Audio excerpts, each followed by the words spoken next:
나무따싸 바가와또 아라하또 삼마 삼부따싸 나무따싸 바가와또 아라하또 삼마 삼부따싸. 세상의 존귀하신 님, 거룩하신 님, 올바로 원만히 깨달으신 님, 부처님께 예경하나이다.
보배경 한 구절 먼저 보고 하겠습니다.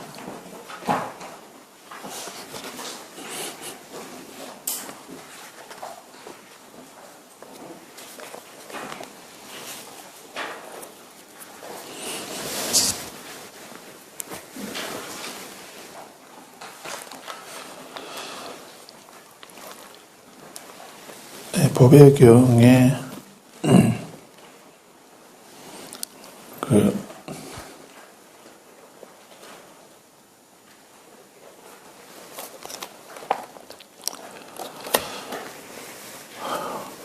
열두 번째 개송 29페이지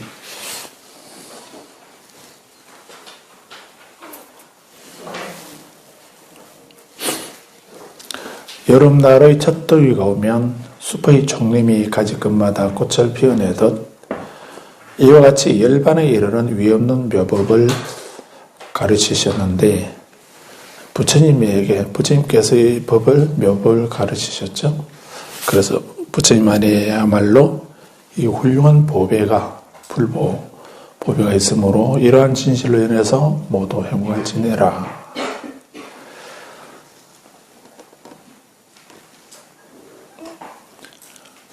불자들은 지난 시간에 불자는 신체적으로, 언어적으로, 정신적으로 사소한 허물을 저질러서도 궁극적인 길을 본 사람, 물론 깨달음을 얻은 사람을 말하기도 하고 또 지혜가 완성된 이런 사람을 말하기도 합니다. 그런데 부처님 가르침을 아는 사람은, 법을 아는 사람은, 업을 아는 사람은 이렇게 이해도 되죠. 그런 사람은 그 사소한 허물을 저질렀을 때 사소한 허물이라도 안 지으면 가장 청정한 사람이죠. 청정한 사람이 두 사람이 있다고 여러 번 말씀드렸는데, 본정이 있다 했습니다. 본정은 본래 청정한 사람, 산소만 먹고 살아가는 사람, 그런 본래 청정한 사람도 있겠지만, 그 본래 청정한 사람은 계를 받고 난 뒤에, 계를 받는다라고 하는 거는, 계는 바리따라고 이렇게 합니다. 걔는 서원이라고 이렇게 한다고 했습니다.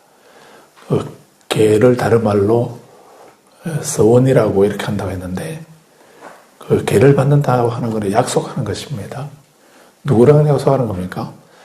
그 약속이 성립되었을 때, 약속이 성립된 것을 좀 전문적인 말로는 개체가 형성되었다 이렇게 말합니다.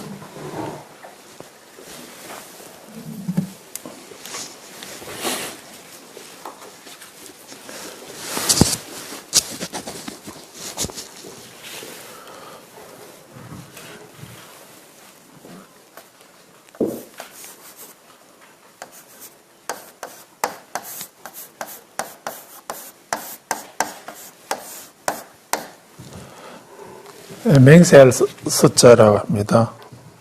서계라고 이러는데, 계를 다른 말로는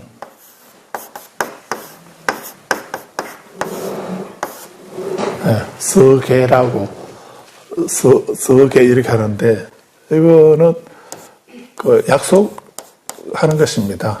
약속하는 거. 그 약속하는 거를 우리는 계라고 하게 되면 무엇을 하지 말라고 하는 이런 것부터 먼저 생각을 하죠. 금지하고 명령하는 이런 거를 먼저 생각합니다. 그래서 계에는 크게 두 가지가 있다고 늘 얘기하죠.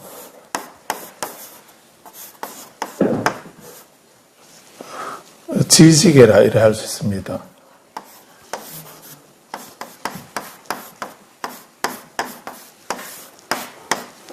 지지계, 멈추는 겁니다. 그래서 이것은 지지계는 금지하는 거죠. 금지하는 거기 때문에 금지하는 겁니다. 그래서 무엇을 하지 말라라고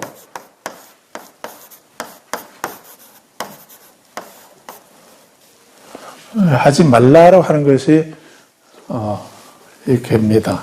지지계는 이제 무엇을 하지 말라라고 하는 이런 계라고 했고, 그 다음에 또 하나의 계의 또 하나는 작지계, 작계 또는 작지계라고 한다 이랬죠. 이거는 권장하는 거죠. 권장하는 것입니다. 그래서 이것은 무엇을 하라고 권장하는 것입니다. 그래서 우리가 계를 받는다 이렇게 하게 되면 계라고 하면은 이쪽을 먼저 생각하죠. 그래서 다른 종교에서는 이 계를 하느님이 율법으로 명령하는 겁니다. 그래서 우리하고는 상관없이, 우리 의지하고는 상관없고요. 우리는 피조물이기 때문에 시킨 대로 해야 됩니다. 그래서 시킨 대로 해야 되기 때문에 금지하는 명령을 하시는 겁니다. 그래서 계명이라고 이렇게 합니다. 10가지가 있죠. 10계명, 영화도 나와 있고 이러는데. 그래서 이런 거는 이제 일방적으로 그분이 초월자가 신이 일방적으로 우리에게 명령을 한 겁니다. 나를 믿는 사람은 반드시 따라라라고 명령하는 거죠. 그런 의미로 이제 계명이라 해놨는데, 불교 교율은 이런 의미 없습니다. 부처님이 명령하신 게 아닙니다.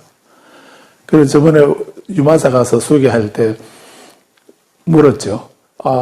이 살생을 하지 말라. 이것이 보살의 바라의 죄인데 지키겠느냐, 지키지 않겠느냐, 지키겠느냐, 말겠느냐 이렇게 묻죠. 그래서 한문 보면은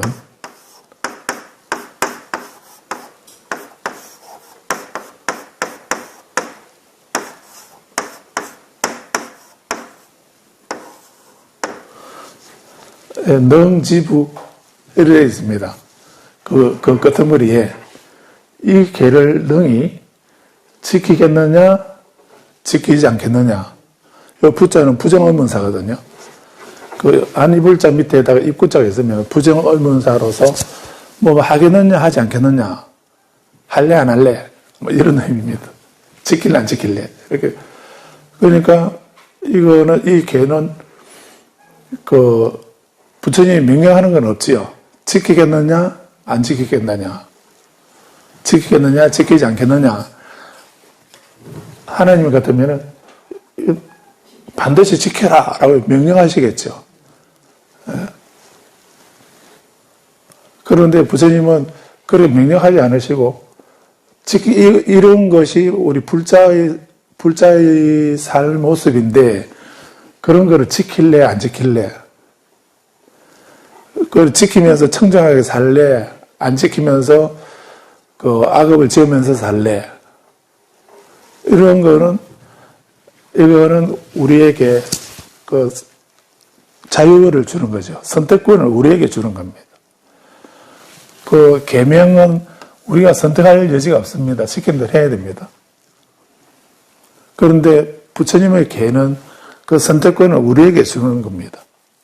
그래서 우리가 자발적으로 본인이 생각해보고, 나는 삼보의 귀한 부처님의 제자니 불자니까 이렇게 생명을 함부로 죽이는 그런 삶을 안 살아야지.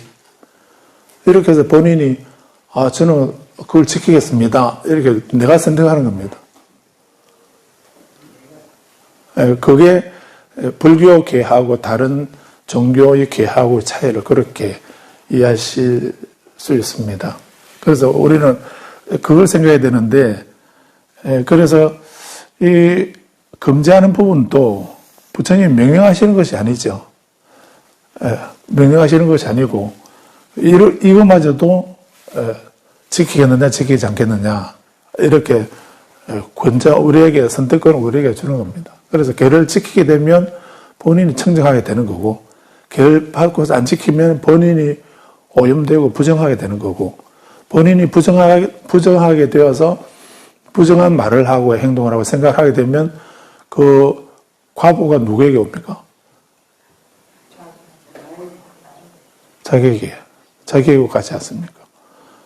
그러니까 부처님은 그런 법을 아시기 때문에 뭐 지키는가 지키지 않는가, 지키면 행복할 거고 지키지 않으면 불행할 거다. 근데 어떻게 할래? 이렇게 그 선택은 우리에게 그 위임하시는 거죠. 맡겨놓는 겁니다. 그래서 이제 좀 다른 얘기인데,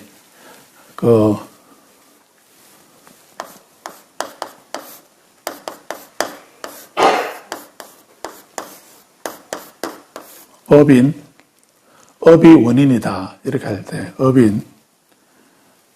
그 다음에,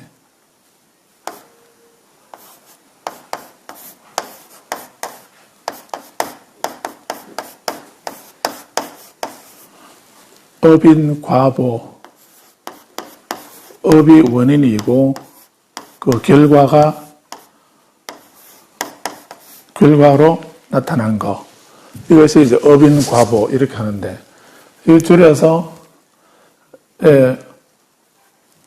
업보라고도 하고 인과라고 이렇게 말하는 거죠. 그래서 이쪽은 원인이고 이쪽은 과보고, 그래서 같은 말이죠. 업보라고 하거나 또 인과라고 하거나 같은 말입니다. 그 업이라고 하는 행동이 원인이 되는 거고, 그 결과로서 나타난다고, 과보가 나타난다고, 가품이 나타난다라서 이렇게 말하는 거. 그래서 이렇게 우리가 불교에서 인과라고 이렇게 말할 때, 보통 이제 인과, 원인 이렇게 하지 않습니까? 인연이라든지 인연, 원인 이렇게 말하는데, 이렇게 인연이다 또는 원인 이렇게 말할 때, 그 인과라고 하는 이렇게 말할 때, 보통 인과라고 말하게 되면 이쪽은 원인이고 이건 결과 아닙니까? 그 누구라도 과학자들도 일반 사람들도 인과를 말하고 불교에서도 인과를 말하죠. 그리고 같은 인과라는 말은 같은데 내용에 조금 차이가 있습니다. 그래서 일반 사람들이 말하는 또는 과학자들이 말하는 그런 인과하고 그 인과관계를 조사를 해봐야 된다 이렇게 말하지 않습니까? 그럴 때에 이제 인과라는 말하고 불교 경전에서 말하는 인과하고는 조금 차이가 있습니다.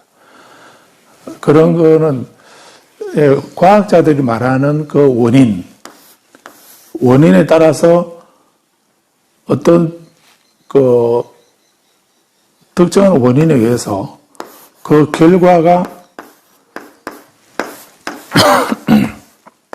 결과가 똑같이 누가 하더라도 또 언제 하더라도 똑같은 원인에는 똑같은 결과가 나타나면 그럴 때 우리는 그런 거를 인과관계에 있다 이렇게도 말하고 또 다른 말로 과학적이다 이렇게 말하죠. 그래서 과학적이다 하는 말은 무슨 기계를 가져와가지고 뭐 어떻게 하는 그만을 말하는 게 아니고 어떤 원인에 의해서 똑같은 같은 결과를 옛날이나 지금이나 또 뭐 동쪽에 있는 사람이나 서쪽에 있는 사람이나 누구라도 시간적으로 공간적으로 그런 제약 없이 어떤 그 원인에 따라서 항상 똑같은 결과를 도출할 때 그럴 때 그거는 인과관계에 있다. 그게 인과다. 이렇게 말하고 우리는 그거를 과학적이다. 이렇게 말하는 겁니다. 그래서 콩 심었는데 콩 난다. 이렇게 말하면 이것도 인과관계죠. 콩을 심어놨는데 나중에 가보니까 땅콩이 있다든지 다른 거 사과가 열려있다든지 이렇게 하게 되면 좋을지 몰라도 이게 황당한 거죠. 그 결과가 전혀 다르게 나타나지 않아요. 원인하고 결과가 다르지 않습니다. 이거는 비과학적이다. 이렇게 말해요. 본인이 팽팽 놀다가 이제 그리고 이제 밤새워서 하거나 이렇게 좀 공부하고 가서 시험 봤는데 아니면 하느님에게 막 기도를 하고 시험을 봤는데 그런데 시험 점수가 엄청 잘 나왔다. 이렇게 하게 되면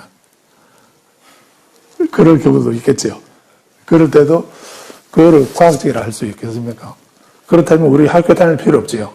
시험 때만 되면 다 기도만 하면 되잖아요. 그래서 그런 거는 비과학적이다. 그래서 비과학적이라는 소리 하면 좀 그러니까 신비적이다. 이렇게 말하잖아요. 좀 이상하다라고.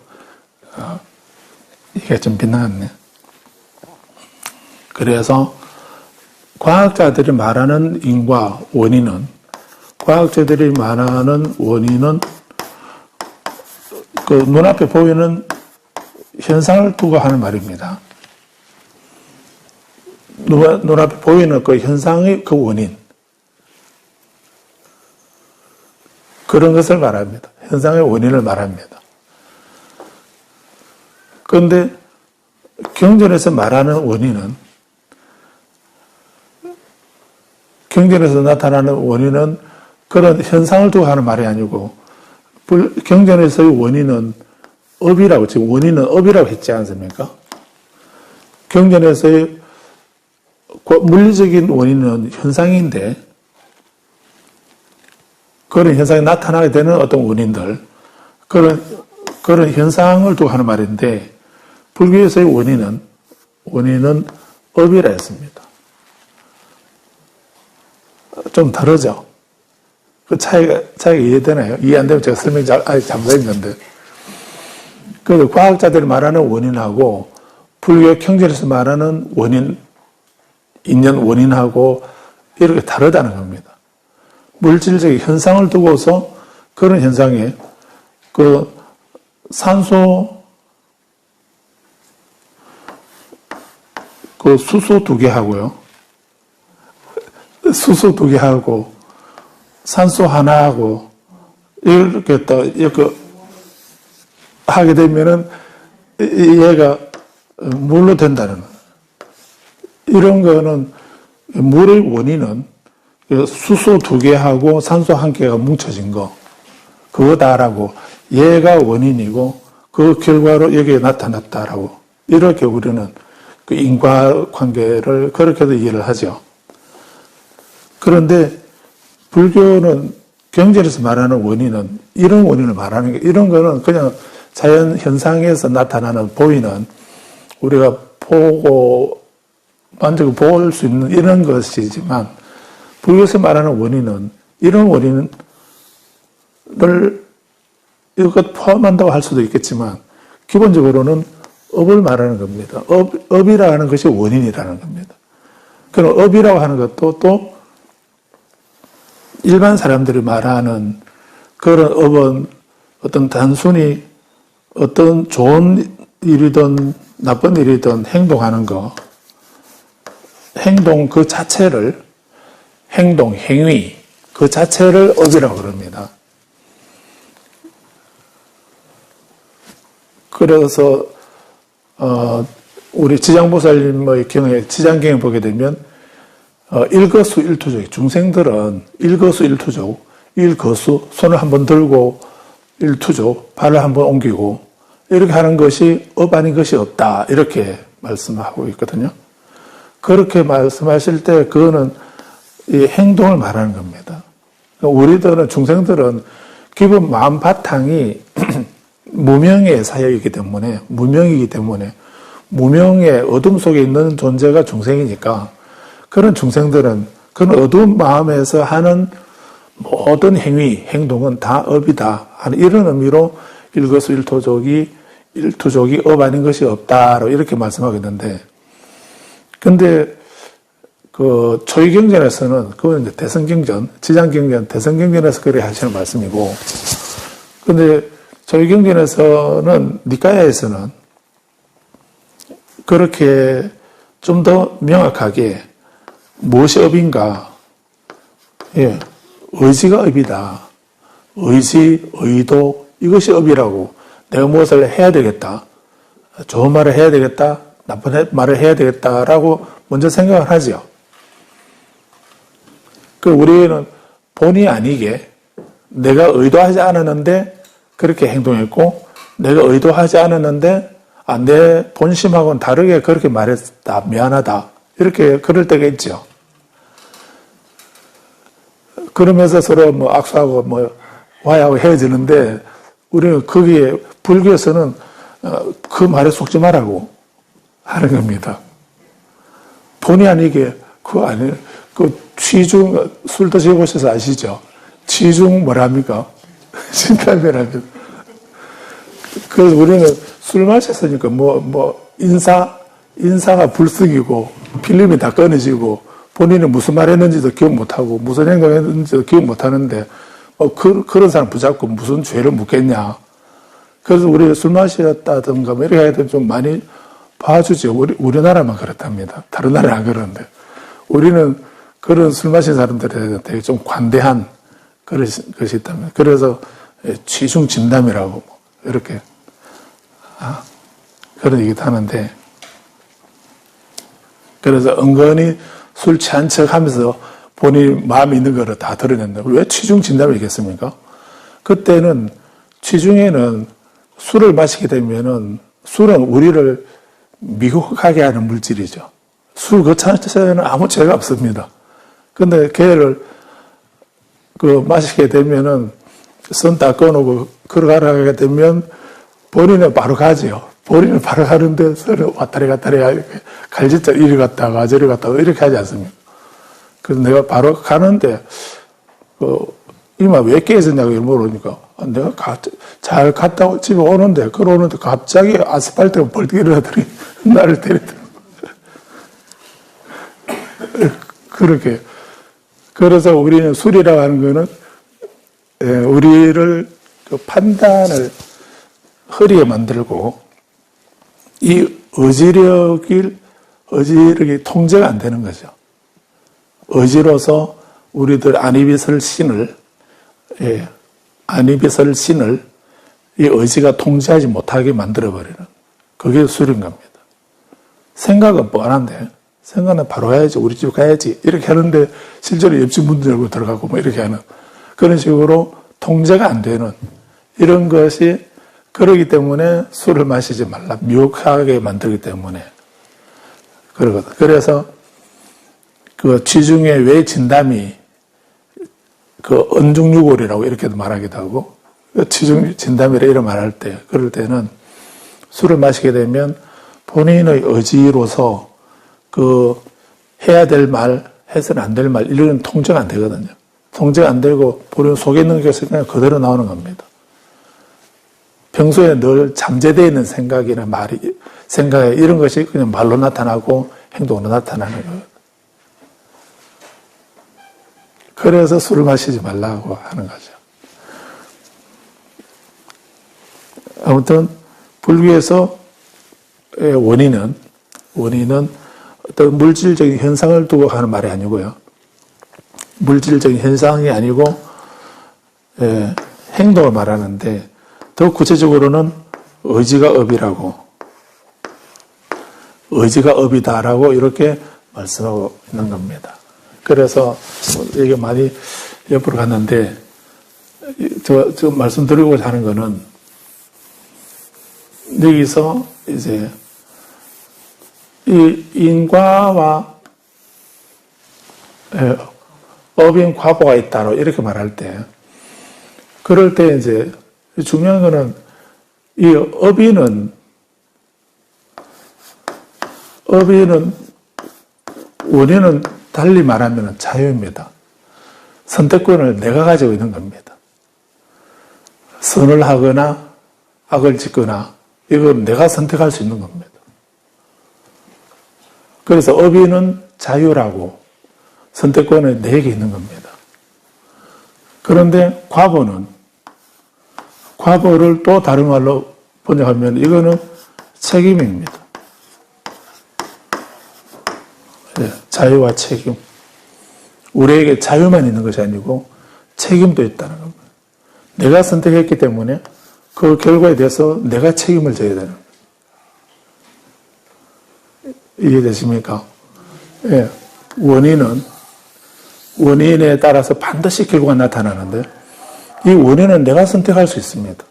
선을 내가 선택할 수 있고 악을 내가 선택할 수 있고 그리고 그에 나타난 결과 내가 선택해서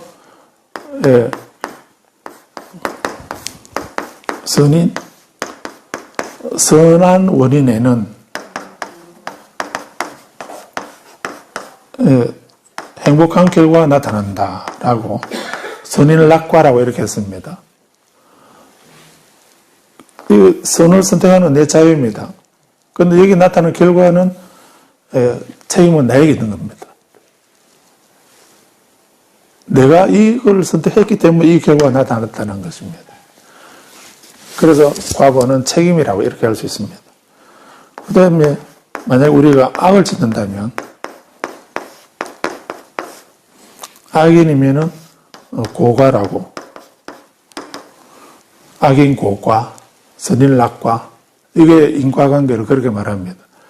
그래서 이렇게 선인이거나 악인이거나 이런 원인에는 이거는 내가 어떤 것을 선택하든가 하는 건 내 자유이지만 그게 나타난 결과는 거기에 따른 결과는 내 책임이라는 겁니다.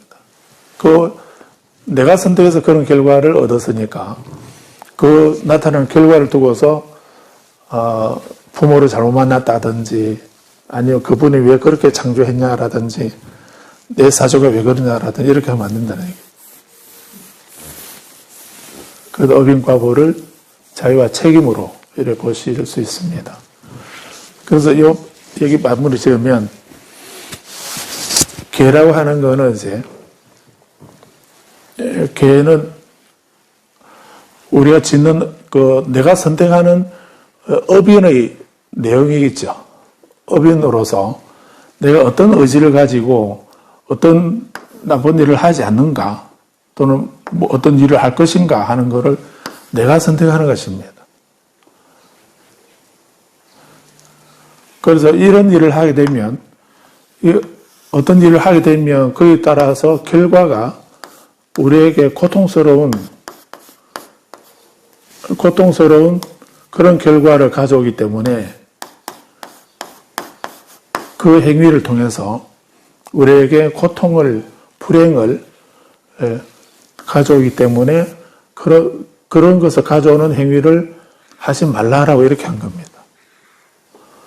뭐뭐서 하라고 하는 거는 그런 일을 하게 되면 우리에게 행복한 결과를 가져오기 때문에 행복을 가져오기 때문에 그것을 하라고 하는 겁니다.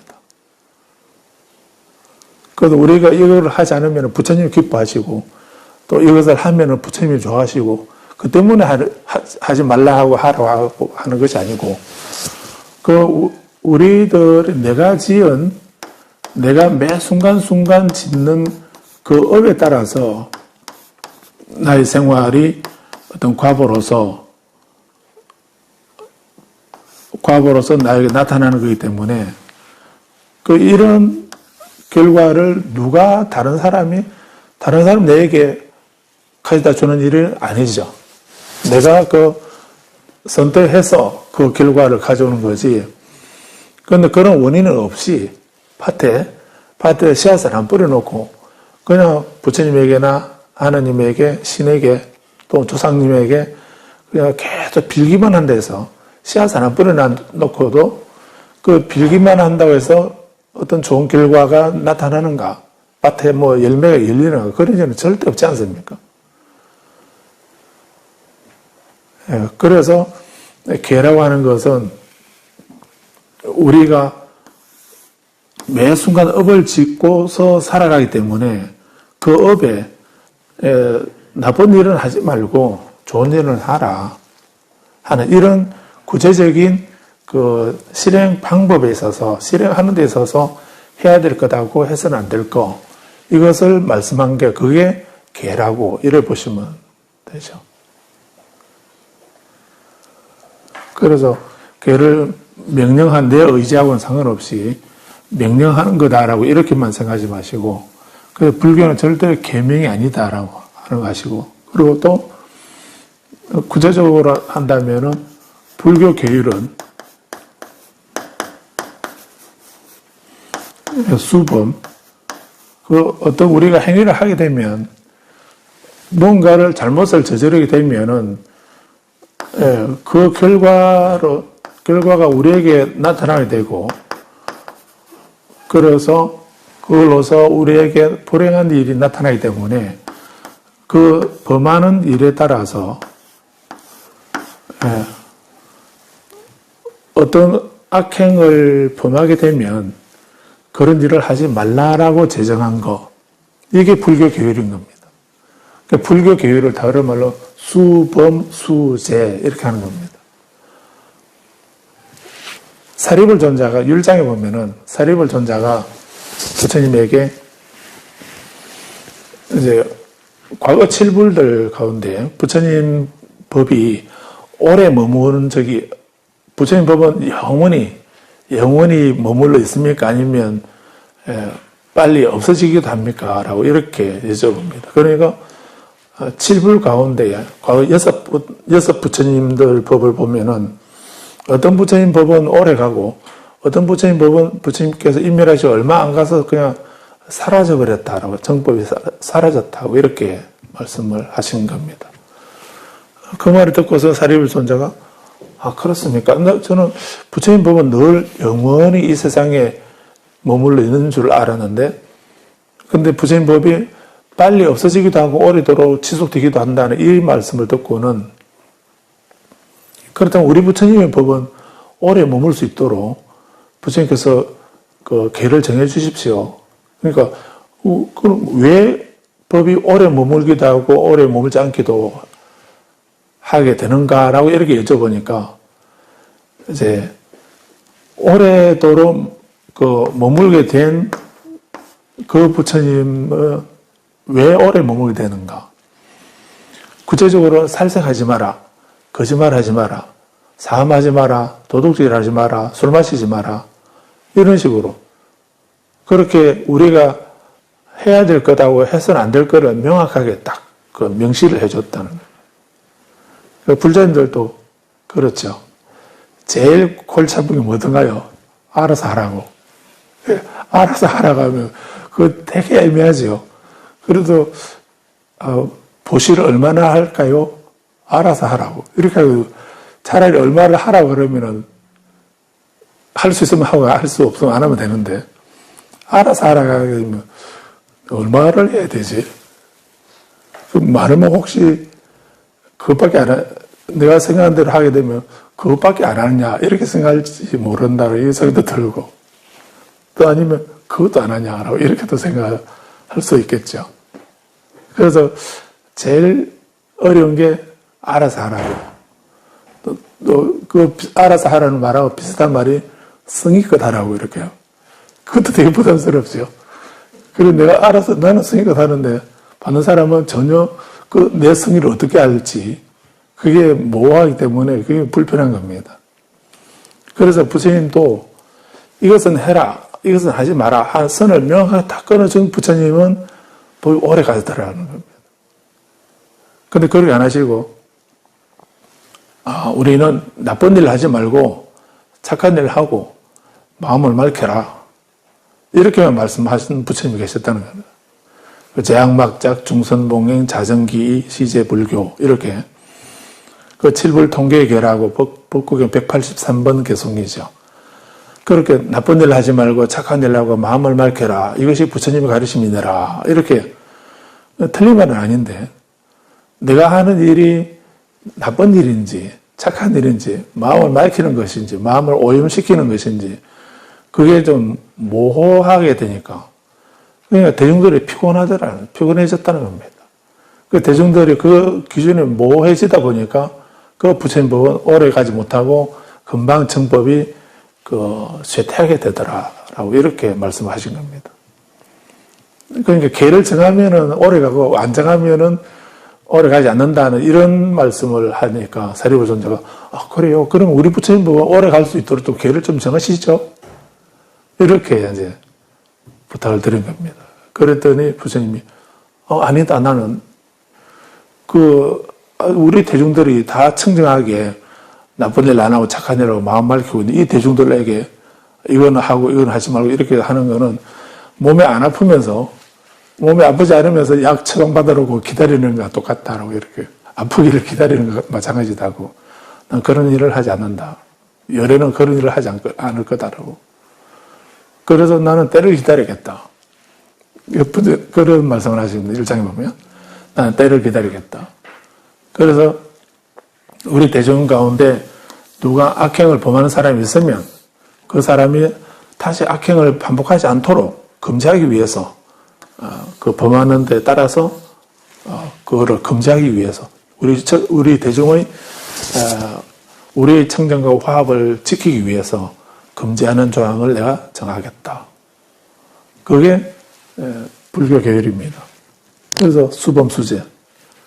그래서 부처님 미리 다 정해놓으시고 불자는 이걸 지켜라 이렇게 하신 게 아니고 초교에는 그런 거 안 정하셨다는 얘기입니다. 청자님 저기 가서 문 좀 닫고 오죠. 그래서 이제 자꾸 이런 소리가 그래서 부처님이 수범수제 불교 계율은 계명이 아니다 하는 거하고 수범수제라고 하는 것도 기억하시고요. 저 중간문.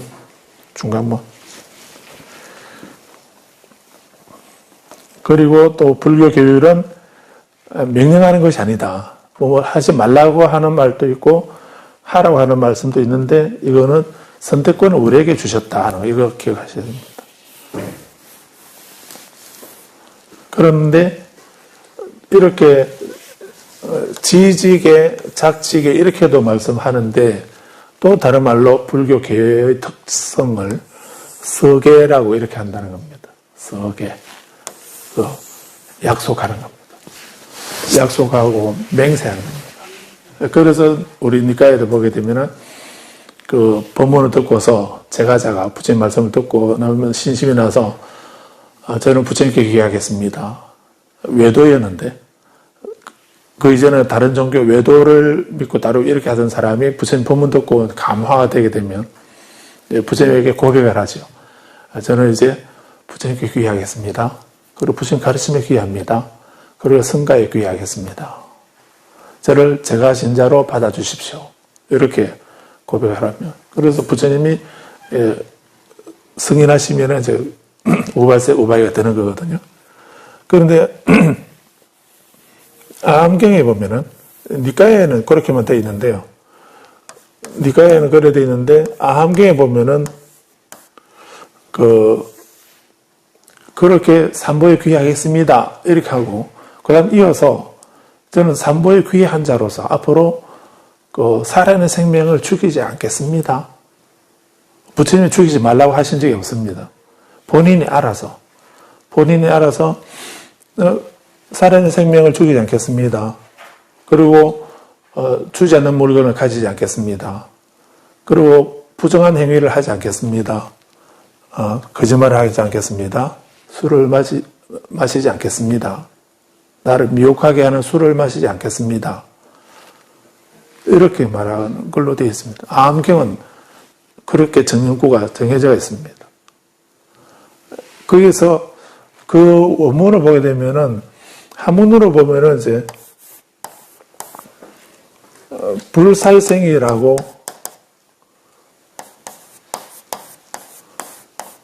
되어 있는데, 근데 이렇게 이 불자를 보면은 명령문으로도 번역할 수가 있거든요. 살아있는 생명을 죽이지 말라라고 이렇게 명령문으로도 번역할 수 있고, 살아있는 생명을 죽이지 않겠습니다 라고도 번역할 수가 있습니다. 이 한문 자체가 이렇게 평서문으로 할 수도 있고 또 명령문으로도 번역할 수가 있는. 그런데 우리가 이 불자 앞에 오게 되면 주로 거의 뭐 하지 말라고 하는 명령어투로 이해를 하고 번역하고 있기도 합니다. 살생하지 말라 뭐 이렇게 돼 있는데, 그런데 굳이 원을 보면은 살인을 죽이는 것을 죽이지 않는다라고 하는 그냥 비살생 이런 의미가 좀 더 강하고요. 그런 의미인데, 근데 또 다른 의미의 다른 번역에는 예일리자 리살생이라고 이래 되어 있습니다. 살생을 하지 말라라고 하는 것보다도 살아있는 생명을 죽이는 것을 여의어라, 벗어난다, 떠난다, 이런 의미가 있습니다. 그 불살생이라는 말에 비라는 의미도 있고, 여인다는 의미가 있습니다. 죽이지 않는다는 이런 의미도 있고, 또 그런 것을 떠난다는 이런 의미가 있거든요. 그래서, 그런 번역도 있기도 한데, 그게 이제 원어가 그렇게 명령으로 하시지 않고, 본인이 자발적으로 나는 죽이지 않겠습니다라는 말로 되어 있기 때문에, 그래서 이제 한문으로 번역하면 예일리자를 써서 살생을 떠난다, 또 죽이지 않는다라고 하는 이런 의미로 비살생이라든가 리살생으로 이렇게 하기도 한다는 겁니다. 그래서 그런 것처럼 불교 계율은 이렇게 서게 맹세하는, 부처님에게 나는 삼보의 귀한 자로서 불자로서 이런 삶을 살겠습니다라고 약속하는 것입니다. 그래서 그렇게 약속하는 것이 누구랑 약속하는가? 약속하는 것이 첫째는 부처님하고 약속한다라고도 할 수 있겠죠. 사실은 더 근본적으로는 누구랑 약속하는 겁니까? 네, 자신하고. 자기가 자신하고 약속하는 거거든요. 나는 이제 삼보의 귀한 불자니까 나 이런 삶을 살아야지, 이런 삶 살자라고 약속하는 겁니다. 약속하고 맹세하는 거예요. 자기에게는, 부처님에게는 그렇게 하겠습니다 하고 약속을 하는 거고, 자기 자신에게는 그래 하자라고 맹세하는, 다짐하고 맹세하는, 이런 것이 불교 계의 성격이다라고 하시면 됩니다. 그래서 오늘 중요하게 그 업보에 대해서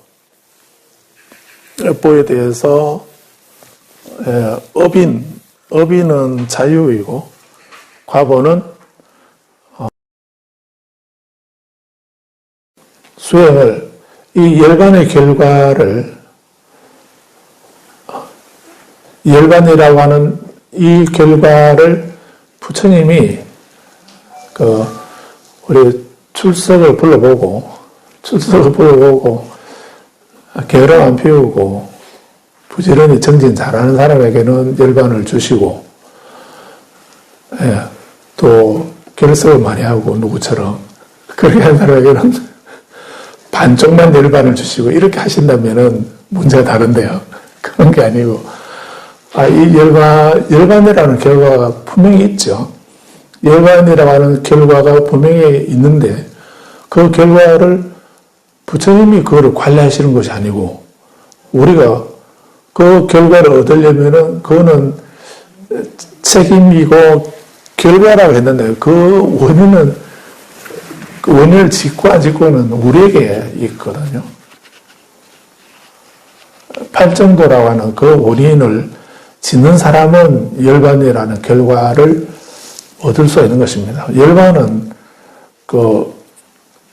열반에 이르는 위없는 묘법이라 이렇게 했는데, 열반은 미묘한 것입니다. 어떠한 고통도, 아무리 작은 고통이라도, 작은 고통도 없는, 아주 작은 사소하고 작은 고통마저도 없는, 어떠한 고통도 없는 세계, 그런 세계를 뭐라고 한다 했습니까? 그런 세계를 극락이라고 하지 않았습니까? 아미타불경에 그렇게 말씀하지 않습니까? 아주 작은 고통도 없는, 어떠한 고통도 없는 곳, 그런 곳을 극락이라고 한다 했습니다. 행복이 뭔가? 어떤 것이 행복입니까? 행복이 무엇을 가지면 행복하다, 얼마나 가지고 있으면 행복하다, 이렇게 정해질 수 있습니까? 그렇게 정할 수는 없지 않습니까? 그런데 어떤 물건을 가지고, 어떤 물건을 가지면 행복하고 안 가지면 불행하고 이런 것도 아니지 않습니까? 그래서 불교를 행복의 종교라고 이렇게 말하면 그거 잘못 말하는 겁니다. 부처님은 그렇게 말씀하지 않으셨습니다. 그러면 또 그건 되게 막연하지 않습니까? 그런데 부처님께 그럼 행복이란 어떤 것입니까? 라고 이렇게 여쭤보면 부처님은 행복이라고 하는 것은 어떠한 고통도 없는 것이다. 어떠한 고통도 없는 누가, 뭐 사람이든 축생이든 뭐 천인이든 비인이든 누구라도 어떠한 고통이 없는 상태, 그게 행복이다. 뭐 많이 가지고 양적으로 또는 어떤 물건을, 그런 거를 많이 소유하고 많이 가지고 많이 얻고 이렇게 하면 행복한가? 그것이 아니라는 겁니다. 그 밥을 맛있는 음식을 많이 먹으면 행복한가? 그러면 행복은 많이 먹을 때만 오게 될 텐데, 근데 아무리 맛있는 음식이라도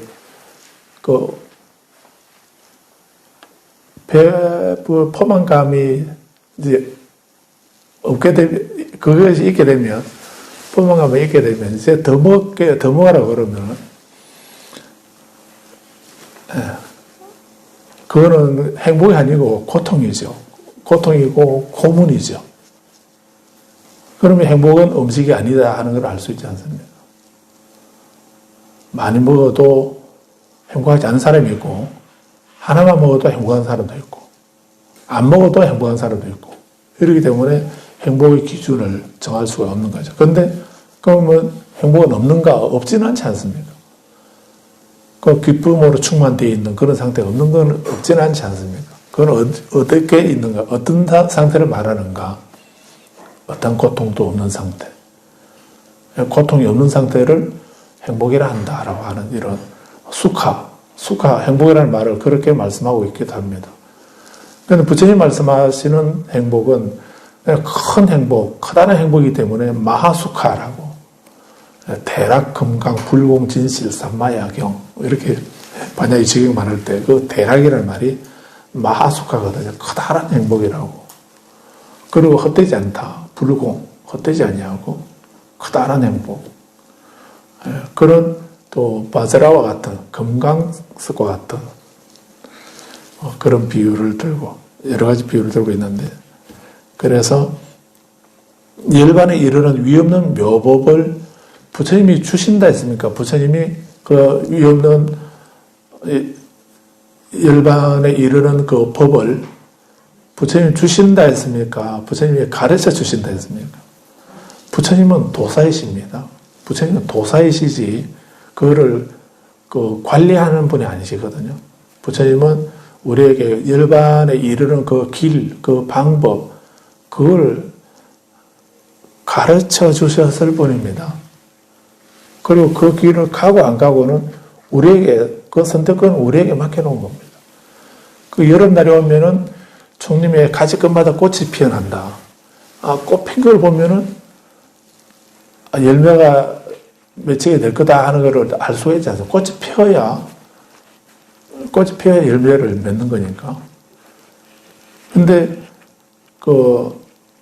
여름에 숲에 가지끝마다 꽃이 피어나게 되면은, 이제 열매가 맺히게 된다 하는 것을 알 수가 있는 것처럼, 부처님도 열반에 이르는 그 묘법을 부처님 다 가르쳐 주셨다는 겁니다. 중요한 거는, 그 열반을 우리는 은근히 부처님께서 영음하신 부처님이 내가 원하는 열반을 주시겠지.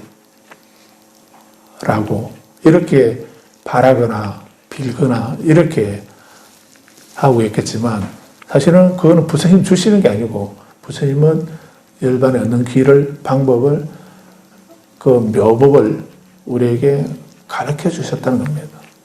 부처님은 가르쳐 주신 분입니다.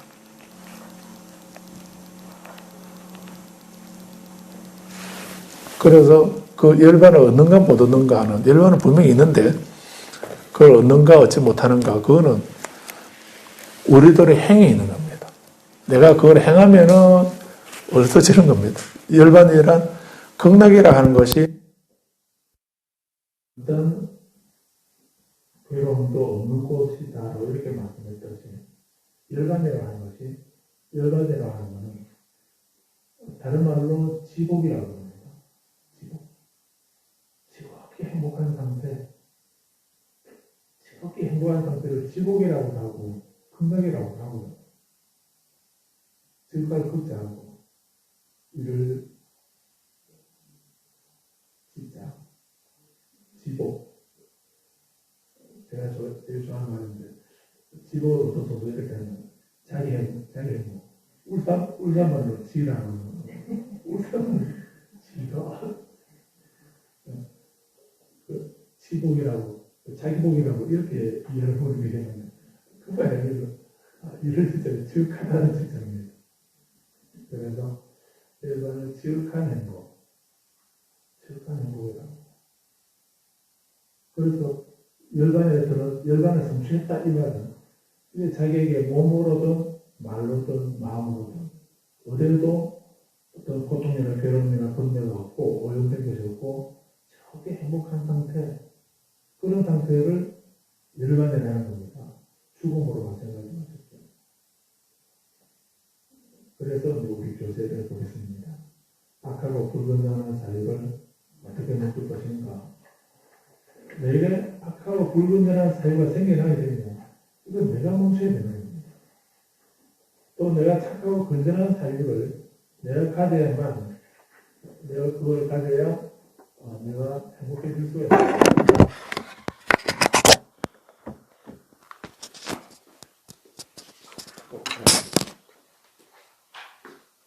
괜찮은 것 같은데.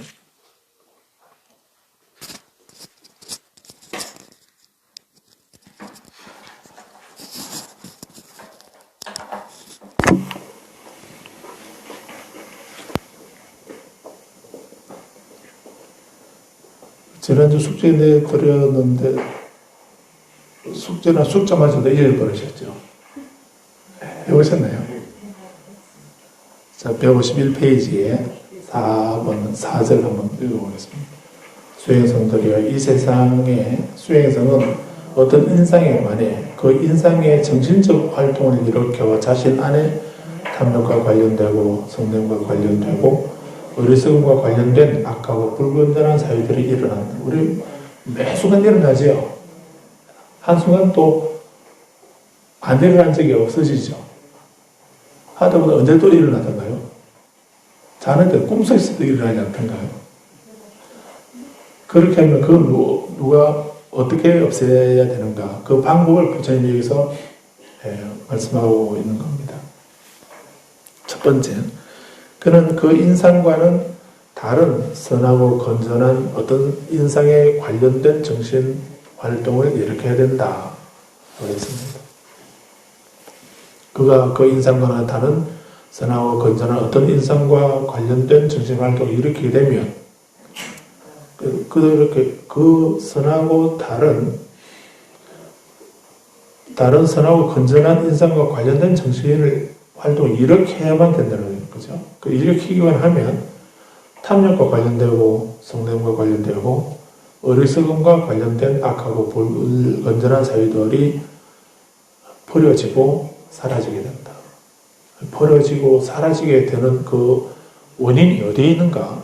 내가 악하고 불건전한 사유가 일어날 때 착하고 건전한 선하고 건전한 어떤 그런 인상에 관련된 정신활동을 일으키게 될 때 그것이 사라진다는 얘기죠. 그것이 버려지면 안으로 마음이 확립이 되고 가라앉고 통일되고 집중된다. 안으로 마음이 확립되고 가라앉고 통일되고 집중되는 이런 것이 우리가 수행을 통해서 얻어지는 이익이죠. 그래서 이렇게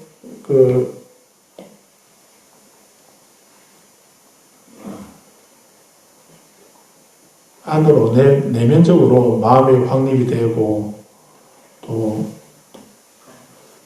마음이 확립되고 그 들뜬 마음이 가라앉게 되고 또 한 곳에 집중되고 통일되고 집중되는 상태를 사마타 이렇게도 말하지요. 그렇게도 하는데 이렇게 내가 화가 일어나고 또 욕심이 일어나고 미혹해지고 이렇게 그런 것이 탐욕이나 성냄이나 어리석음에 관련된 악하고 불건전한 그런 사유들, 그런 생각들이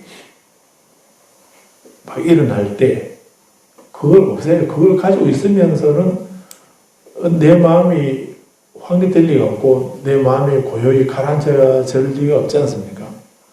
통일되고 집중되는 거 죽비를 아무리 쳐도 마음에 통일되고 집중되겠습니까? 그래서 그렇게 이런 이익을 확립되고 가라앉고 통일되고 집중되는 이런 이익을 얻을 수 있는 그 힘이 어디에 있는가? 그런 나쁜 생각들이 일어나게 될 때, 그럴 때에 그 인상과는 다른 선하고 악하고 건전한 그 인상과는 다른 착하고 건전한 선하고 건전한 어떤 정신활동을 일으키게 되는 것, 일으키는 것. 그것이 우리들에게 악하고 불건전한 사들이 버려지게 되고 사라지게 되고 그것이 사라져야만 안으로 마음이 확립되고 가라앉고 통일되고 집중된다. 예를 들었습니다. 마치 숙련된 미생이나 거의 도제가 작은 쐐기로 커다란 쐐기를 쳐서 뽑아 제거하는 것처럼 이렇게 그런 악하고 불건전한 그런 활동, 정신활동이 일어날 때 그럴 때 우리는 착하고 건전한 정신활동을 일으키고 탐욕과 그런 활동을 일으키게 되면 탐욕과 관련되고 성냄과 어리석음과 관련된 악하고 불건전한 사유들이 버려지고 사라진다라고 이렇게 했습니다. 그래서 그 밑에 줄을 한번 더 보면 161번 주에 탐욕의 사유가 살아있는 존재를 향해서 일어나게 되면 살아있는 존재, 사람이나 동물이나 그런 살아있는 존재에게 어떤 탐욕 또는 욕심 이런 것이 일어나게 되면 그런 악하고 불건전한 것과 다른 인상을 일으켜라라고 이렇게 했지 않습니까? 다른 착하고 건전한 다른 생각을 일으켜라 이렇게 했는데 살아있는 존재에게 탐욕의 사유가 일어나게 되면 다른 것은 부정에 관한 수행이다라고 이렇게 했습니다. 그래서 저것이 좋다, 아름답다, 귀하다 뭐 하는 그런 욕심, 그런 집착이 일어나게 되면 그게 그냥 겉으로는 좋아 보이는데 실제로 그 본질을 보게 되면 부정, 저런 것으로 오염되어 있다, 안 좋은 거다라고 하는 이런 그런 생각을 해야 그 욕심되고 집착하는 이런 것이 없어진다 이런 말이지요. 부정관. 그 부정관하고 또 백골관이라는 것도 있습니다. 백골관. 그래서 지금 우리는 뭐 바로 화장을 해버리니까 그런 백골관 할 그런 기회가 잘 없기도 한데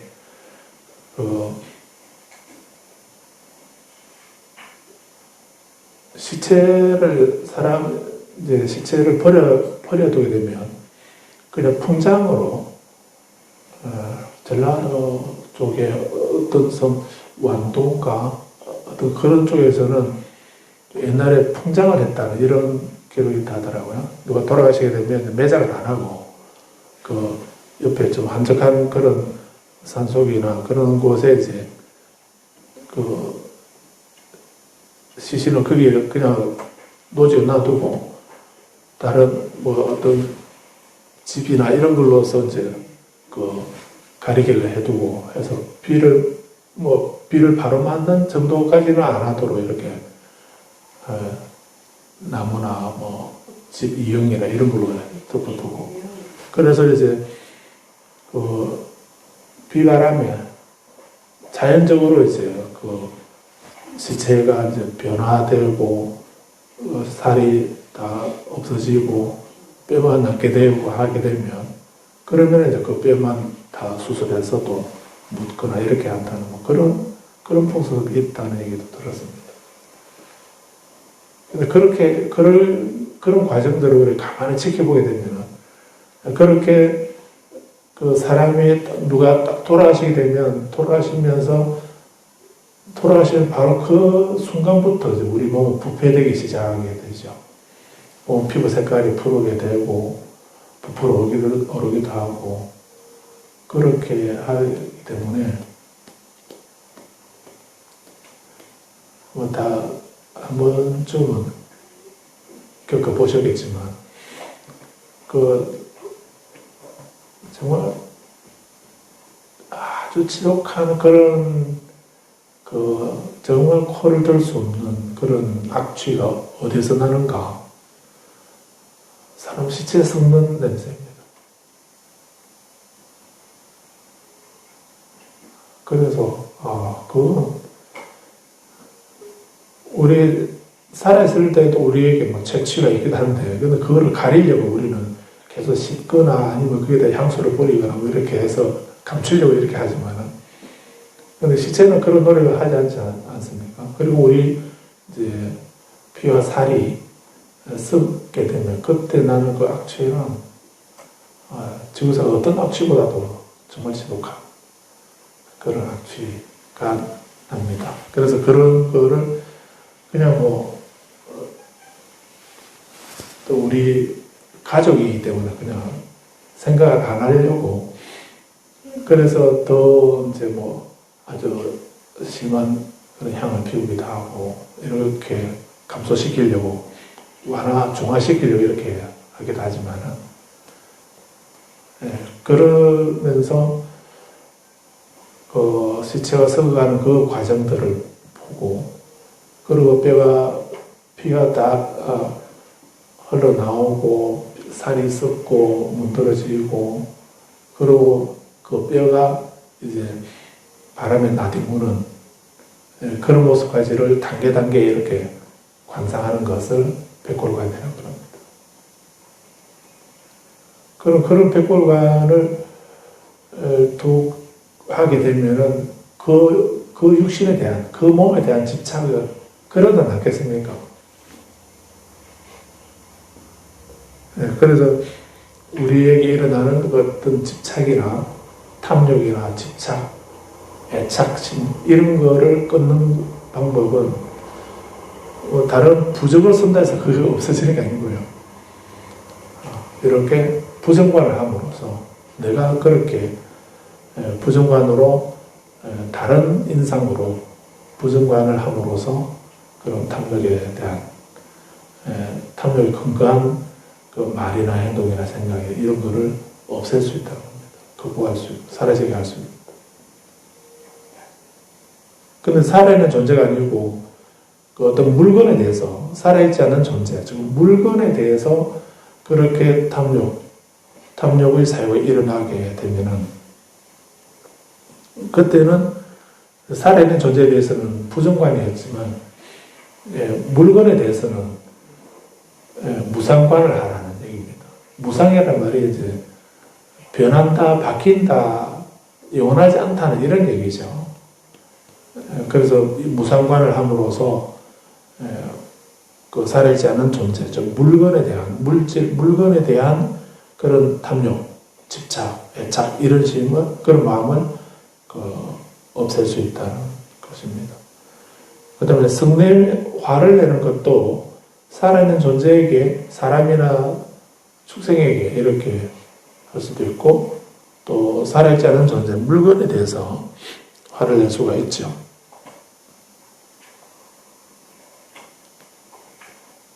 살아있는 존재일 때는 자비에 대해서 해야 되고요. 살아있지 않은 존재, 즉 물질에 대해서 그런 성냄이 일어나게 될 때, 그래서 물을 나오다가 문지방에 탁 부딪히게 되고 화가 나죠. 그러면 불자님은 어떻게 하시나요? 네가 왜 그게 있냐고 한 번 더 잡아요. 그러면은 그 화가 없어지던가요?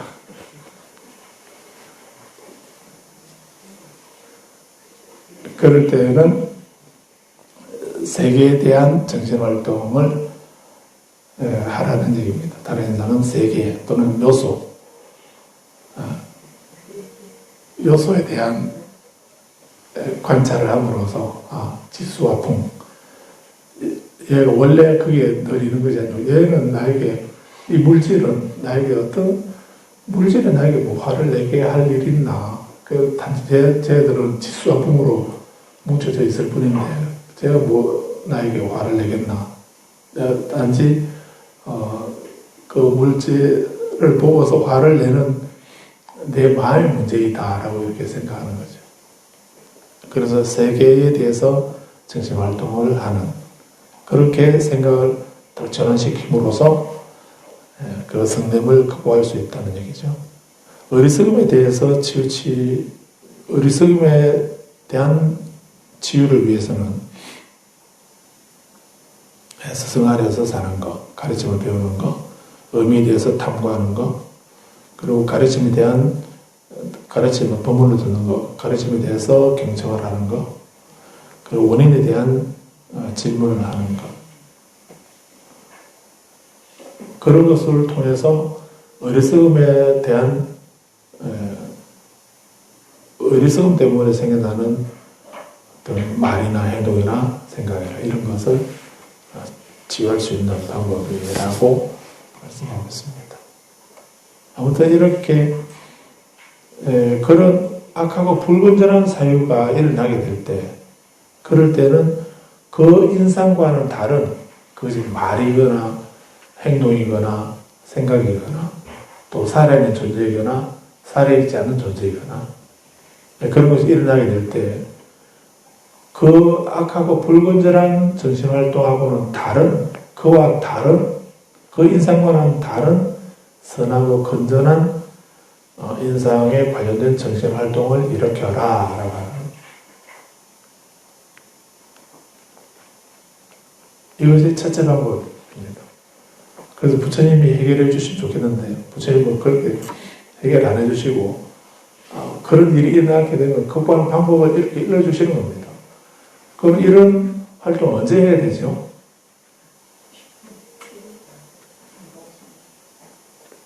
악하고 불건전한 그 어떤 인상에 대해서 악하고 불건전한 정신활동이 일어날 때마다 해야 된다. 일어날 때마다 매 찰나찰나 그 순간, 그래서 알아차림을 하라고 하는 사티, 알아차림을 하라는 이유가 이 때문에 그런 겁니다. 그러니까 매 순간 내가 어떤 악하고 불건전한 어떤 생각이 일어나서 욕심이 일어난다든가 화를 낸다든가 미혹하다든가 하는 이런 것, 그런 상태가 되게 되면 그럴 때 그 생각에 끄달리게 되면 계속 다른 번뇌가 일어나고 억을 짓게 되고 악을 짓게 되고 어두운 억을 짓게 되겠는데, 근데 그걸 없애는 방법이 우리 마음이, 말씀드렸죠, 어떤 한순간에 우리 마음은 두 가지 일을 못한다는 겁니다. 우리 마음은 두 가지 일을 못하는 겁니다. 볼 때는 보기만 하고요, 들을 때는 듣기만 하고, 냄새 맡을 때는 냄새 맡기만 하고, 이렇게 하죠. 그럼 우리 아이들은 되게 신기하죠. 어떻게 하던가요? 이어폰 딱 끼고, 그리고 자기가 좋아하는 노래 들어가면서 공부한다고 앉아있습니다. 근데 또 신통한 얘가 또 시험을 또 잘 봐오지요. 그런 거 보게 되면, 얘는, 우리가 볼 때는 크게 집중이 되냐, 무슨 공부를 그렇게 하냐라고. 이렇게 우리는 낙문하는데, 애는 안 그렇죠. 듣는 거 다 듣고, 볼 거 다 봐가면서, 그러면서도 숙제도 다 하고, 뭐, 맞는 짓 하는지 몰라도. 그런 거 보면, 걔들은 좀 특별하게 별종인가? 누가 나나인지 몰라도. 그래서 두세 가지 동시에 하는 거 보면 좀 신기하다는 생각이 들 때도 있죠. 근데 왜 동시에 하는 게 아니고요. 예, 동시에 하는 것이 아니고, 절대로 우리는 동시에 하지 못하게 되어 있습니다. 볼 때는 보고, 들을 때는 듣고. 근데 그 보고, 듣고 하는 그 사이가 너무 짧기 때문에, 동시에 나는 보고, 듣고, 느끼고 다 동시에 한다라고 이렇게 생각할지라도, 그걸 촬영을 해보면은, 매 순간 하나만 하는 겁니다. 근데 그 간격이 너무 짧으면은, 동시에 하는 것처럼 보일 뿐이지, 그건 우리의 착각이고, 동시에 일어나지 않는다는 겁니다. 그렇기 때문에 악한 생각이 일어날 때 그 생각을 선어로 전환시켜버리게 되면, 그 살아있는 존재에 대해서 탐욕이 일어날 때 계속, 저는 참 예쁘다, 아름답다, 귀하다, 그런 생각이 되면, 거기에 끄달리게 되면은, 쟤는 예쁜데 나는 왜 이러냐, 이런 식으로까지, 또 나중에 부모 원망까지 하게 되고, 뭐 온갖 일을 하지 않습니까? 그럴 때에 그 예쁘다는 그 생각에서 벗어나는 방법이 부정관으로, 그 사람에게 좀 미안하지만 그 사람에게 그 부정한 것으로 가득 차 있는 모습을 관상함으로써 그 존재에 대한 집착에서 벗어나게 된다, 이런 얘기 아닙니다. 동시에 같은 일을 못하기 때문에, 그래서 이런 그 인상과는 다른 착하고 악하고 불건전한 인상이 일어날 때 착하고 건전한 인상으로 전환시켜버리게 되면, 그 악하고 불건전한 인상에 대한 그런 업들이, 그런 인식들, 생각들이 사라지게 된다는 이런 얘기입니다.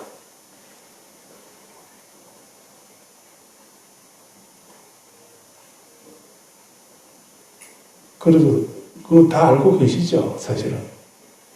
다 알고 계시는, 오늘 처음 듣는 얘기도 아니지 않습니까? 그리고 태어나실 때부터 다 알고 계시기도 하고. 근데 왜 그걸 못하시죠? 그게 부처님하고 우리하고 차이입니다. 부처님은 아시면 아시는 대로 행동 그대로 하시는 분이 부처님이라고 한다면, 우리는 아는 거 따로 행하는 따로,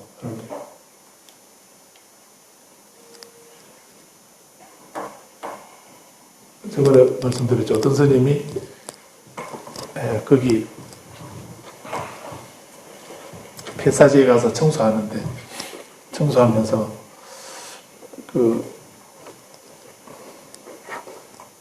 청소를 하는데 그 사람이 어떤 큰 뱀이 지나가게 대방명불 화엄경 해달하라고 뭐 이렇게, 그렇게 앞장을 대방명불 화엄경 하니까 그 뱀 옆에서 이렇게 지나가더라고. 대방명불 화엄경, 도에 화엄경 공부한 여러분이 있어서 가든지 몰라도 옆으로 가더라고. 참 다행이다 하는 생각. 죽일 수도 없고, 그렇다고 도망가기도 그렇고.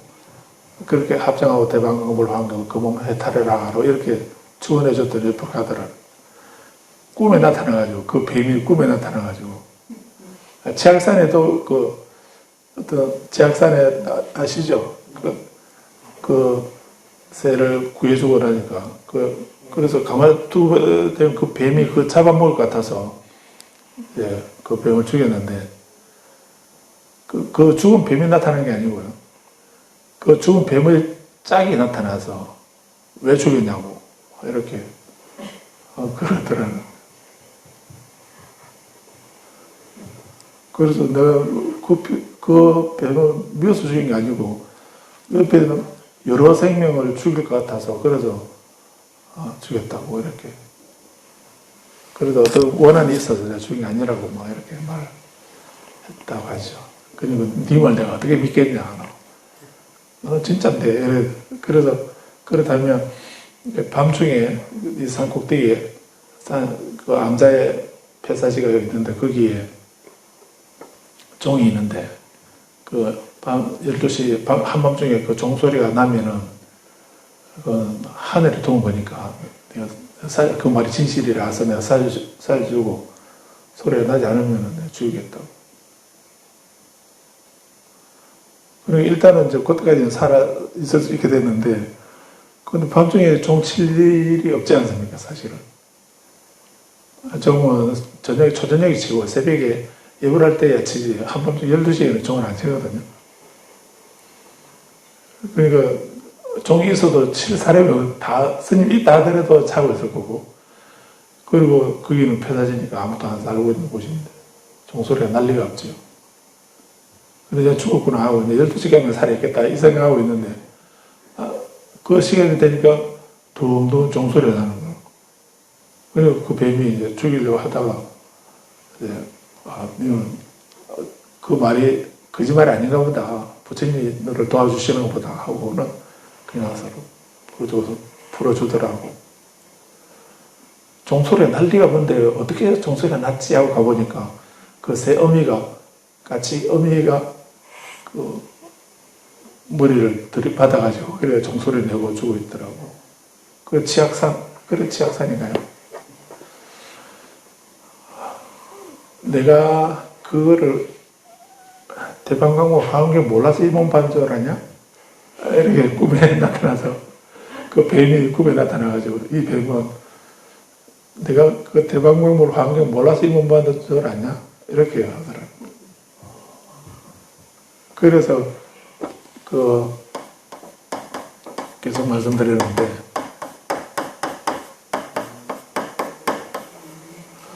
부처님을 명행족이라고 이렇게 하잖아요. 그래서 그 뱀은 그저 주지스님이었다는 거예요. 그 본인이 이제 그 불사를 하려고 화주를 해서 불사할 돈을 모으다가 불사할 돈이 다 안 차가지고 모으는 도중에 모으다가 이제 죽은 거. 그러니까 이제 그 스님뿐만 아니고요. 스님이 하필이면 그 몸 받았냐 이렇게 말할 수도 있겠지만은 우리 모든 사람이 다 똑같습니다. 그게 이제 애착을 가지게 되면은 그거를 지킬 수 있는 원한을 가지게 되면 그 원한을 갚을 수 있는 그런 몸을 받게 되어 있습니다. 그건 정해져 있는 건 아닌데 그 업에 따라서 그걸 지켜야 되겠다면 지킬 수 있는 몸을 가지게 되고 원수를 갚아야 되겠다면 그 원수를 갚을 수 있는 그 존재보다 더 상위의 힘을 가지고 있는 존재로 태어나게 되는 거예요. 그게 인과가 그렇게 되는 거죠. 그래서 그 스님이 이제 불사를 해야 되겠다는 생각을 하고서 죽었는데 근데 불사를 못하고 죽었으니까 돈을 이건 없어지면 안 되기 때문에 그래서 다시 또 사람이 돼가지고 추가해가지고 뭐 이렇게도 하겠지만 그 집착이 또 강했기 때문에 그 돈을 지킬 수 있는 몸으로 뱀몸을 받았다. 그래서 그걸 아무도 못 가져가 다 지키고 있었다.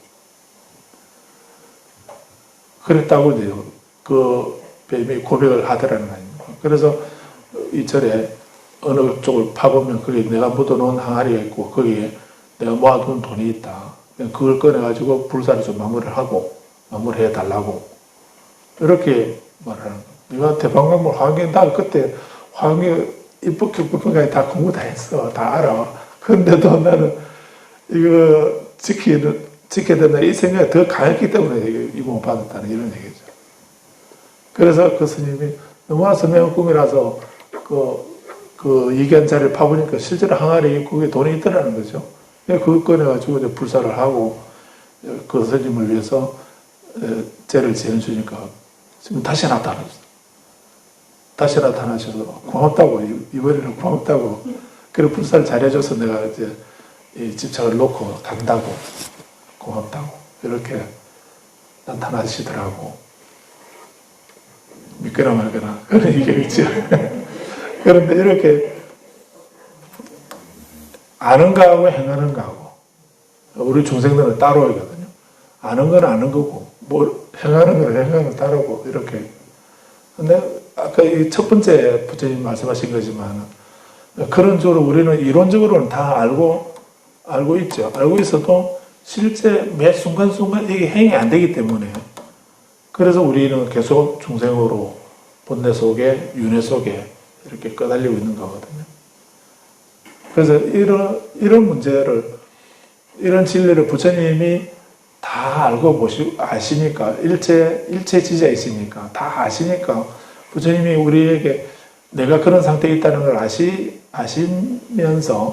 아시면서 왜 우리를 안 구해주시나 라고 이렇게 생각하시겠지만 좀 다른 얘기지만 언젠가 말씀드린 적 있죠.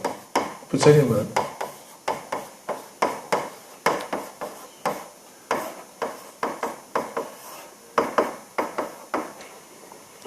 부처님도 고문을 하시는데 지휘 고문을 하신다고 일장에 보면 지휘 고문 이렇게 이 말씀이 있습니다. 이 말은 지휘 고문 이 자는 말리얼 이자입니다. 어조사 이자라고 하는데 말을 읽는다는 거거든요.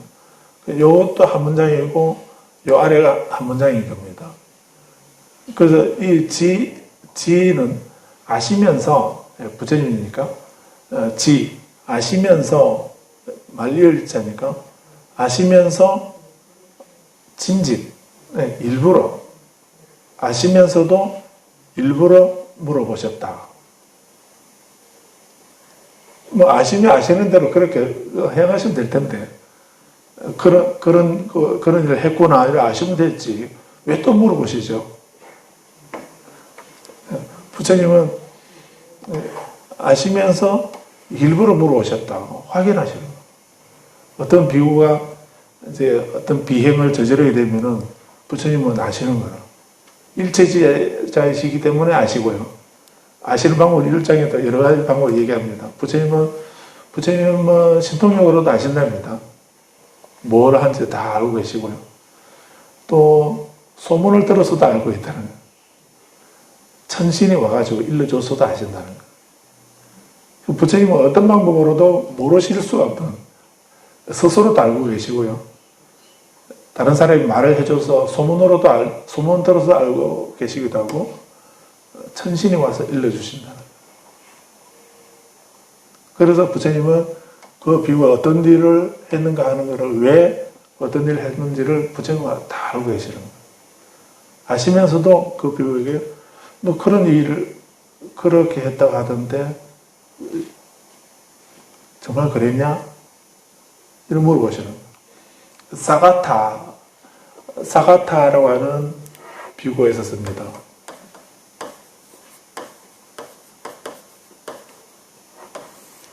사가타라고 하는 비유가 있습니다. 아란이었습니다. 아란 장로였습니다. 어떤 마을에 갔는데 거기 가니까 큰 뱀이 나타나가지고 지금쯤 이렇게 농사가 다 될 만하면 뱀이 나타나서 완전 쑥대같이 만들어버려요. 그러니까 사람들이 여러분 고생해서 농사 지었는데 추수할 때쯤 되면 그 용이 나타나가지고 다 휘저버려서 그런 고통을 받고 있는 거예요. 그래서 이 사가타 장로가 글씨가를 하니까 우리에게 이런 장애가 있는데 좀 해결해 달라고 이렇게 하는 거예요. 그러니까 이제 장로가 딱 앉아서 명상을 하면서 선정에 들어가지고 아란이니까. 그래서 신통력으로 그 뱀을, 그 용을 잡아서 바로에 실뱀으로 넣어가지고 실뱀을 만들어서 그래서 이제 마을 사람들에게 준 겁니다. 당신들이 두려워하는 그 용이 여기 있습니다. 딱 보니까 실뱀이 다 들어있는 이런 큰 이무기 같은 이런 거였을 때 사람들이 어떻게 할 수가 없었는데 그 실뱀 얘가 우리를 이렇게 괴롭혔다고요? 이렇게. 그래서 이제 너무나 고마워서 마을 사람들이 스님에게 자기들이 좋아하는 음식을 다 만들어가지고 공양을 드리는 거예요. 그러면서 축제 잔치를 하면서 스님들에게 좀 맛있는 음식도 줬지만은, 예, 술도 한 집에서, 우리 집에서 만든 술입니다. 맹년살입니다. 한 잔 드리고, 옆집에서도 한 잔 드리고, 또 옆집에서도 자기들이 감춰줬던 거 또 가져와서 한 잔 드리고. 이러다 보니까 나중에 장로가 술에 취해버리는 거예요. 술에 취해가지고 이제 바로 공약도 잔뜩 받고 또 맛있는 거 많이 먹기도 하고 술도 취해가지고 막 바로 안고 이러다가 근데 아란이라도 저는 아란 정도 되면 다 술, 그 소주나 뭐 그 보드카 정도라도 이런 것도 맹물로 중화시켜버려 이런 신통이 있으면 좋겠는데 육신통이 그건 없는 모양입니다. 그래서 이 장로가 술에 취해가지고 막 비틀비틀 걷다가 너무 취해가지고 쓰러져 버립니다. 쓰러지면서 그냥 쓰러지는 것이 아니고 조금 전에 먹었던 맛있는 전부 다 토해내고요. 토해내가지고 거기에 누워있었던 그게 오물 자기가 먹었던 거 토해낸 거를 그것도 모르는 상태로 그 속에 그냥 몸을 가르지 못하고 누워있는. 그러니까 어떻게 알았는지 울산 말로 새들이 따라와가지고요. 또 그 장로가 누워있는 그게 장로가 토해놓은 음식을 또 그 새들이 막 쪼아먹고 있는 거예요. 그래서 사람들이 조금 전에는 자기들이 무수하는 그 용을 항복시키는 그런 대성인으로 아란 성자로 막 존중했는데 지금 보니까 몸을 못 가누고 그거 몇 잔 안 마시고도 그냥 바로 취해가지고 쓰러지고 토해내고 거기에 새들이 와서 이걸 쪼아먹는 거 보고는 막 손가락질하고 저렇게 술이 약한가 이렇게 하거든요. 나는 한 말 먹어도 안 취하던데 그렇게 조금 전에 막 존중하던 지금은 전혀 안 존중하는 그런 식으로 사람들이 우스갯거리처럼 되는 이렇게 되었던 그런 줄을 부처님이 아십니다. 부처님 신통력으로 사가타가 이런 일을 했다는 걸 아시고 그리고 사람들이 사가타 장로 그러던데요? 일러줘서도 아시고 전신이 와서 일러줘서도 부처님 알고 계시는 거예요. 이튿날 사가타 장로를 불렀습니다. 사가타 여기 와봐라. 진짜 그랬냐? 너 그랬다며? 이렇게 부처님 물어보시는 거예요. 그게 지휘고문입니다. 아시면서 일부러 물어보시는 거예요. 네가 아람인데도 그래서 용을 항복받고 또 술 마시고 그 몸을 못 가누고 취해가지고 쓰러져서 토사물에 누워있고 그 사람들이 그렇게 조롱을 받은 그런 일이 있었다며 이러니까 사가타 장로가 예 사실 제가 글씨가를 하는데요 그 사람들이 막 이렇게 용이 당하게 되어 제 무용담처럼 막 이렇게 그 선정에 들어가지고 용을 다 실범 만들어서 줬더니 사람들이 맛있는 음식 많이 줘서 그래서 그걸 또 얻어먹고 해서 음식만 먹었으면 그러는데 술을 마셔가지고 취해서 그렇게 되었습니다. 그러니까 이렇게 부처님 그 제자들은 이제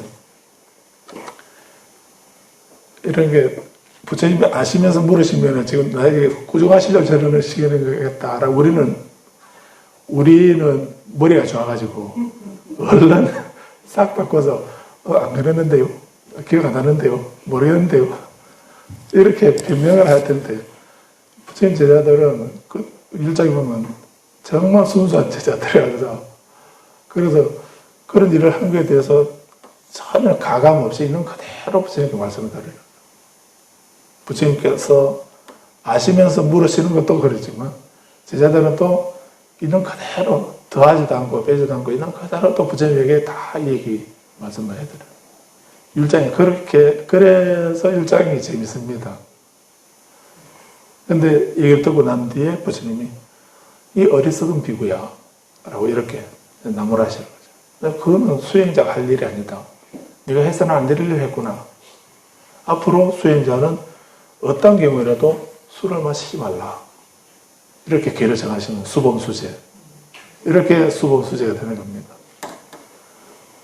그래서 이렇게 부처님은 이제 다 알고 계시는데, 알고 계시는 거하고 행하시는 거하고가 하나가 되신 분이 부처님이다.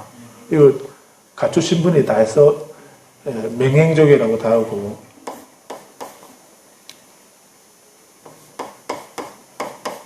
양족존이라고도, 부처님을 귀불양족존 이렇게 하지요. 양족, 이 두 가지를 구족하신 분. 그래서 양족존. 두 발 가진 자 중에 존귀한 분, 이 말 아니고요. 그렇게 하면 안 되고. 그렇게 번역하는 데도 있습니다. 그건 저쪽마다 좀 거시기하죠. 그래서 명과 행, 아는 것하고 행하는 것, 이것을 온전히 하나가 되신 분. 아시는 대로 행하고 행하시는 그대로가 알고 계시는 거고. 저도 달라이라마 선생님 처음 배웠을 때 저 느낀 그 첫 생각에 존자님은 이런 분이시구나. 이런 그 존경심이 일어났습니다. 그래서 우리가 여기서 부처님이 하신 이 말씀을 내가 그거 다 알고 있는데 이렇게 생각하지 마시고, 그렇게만 만족하지 마시고, 이런 알을 실제로 내가 해봐야 됩니다. 언제 해야 되는가? 한번 아침에 한번 하고 한 번 하면 하루 내내 가는 것이 아니고요. 매 순간순간 볼 때는 보는 거에 대해서, 들으면 듣는 거에 대해서 아까워 불건전한 그런 인상에 대한 사유가 일어나게 되면, 그때 그게 맞는 대치법으로 내가 부정관을 해야 될지, 무상관을 해야 될지, 또 인연관을 해야 될지, 자배관을 해야 될지, 또 부처님법을 법을 더 많이 읽고 사유하고 질문하고 배우고 이렇게 해야 될지, 그런 거를 내가 해야 된다는 것입니다.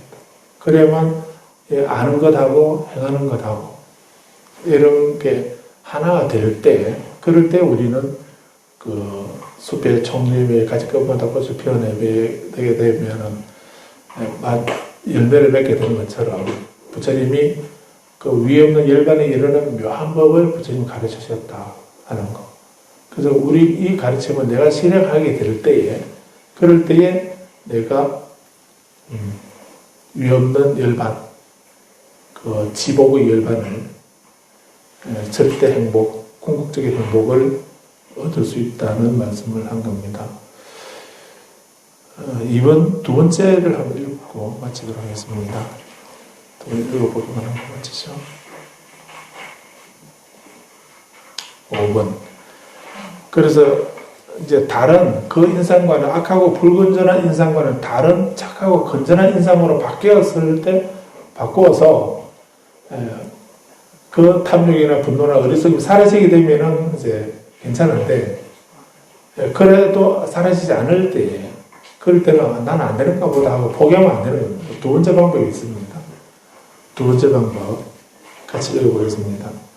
수행성들이요. 그 수행성이 그 인상과는 달리 선하고 건전한 어떤 다른 인상에 관련된 정신 활동을 일으켜서나 여전히 자신에게 탐욕과 관련되고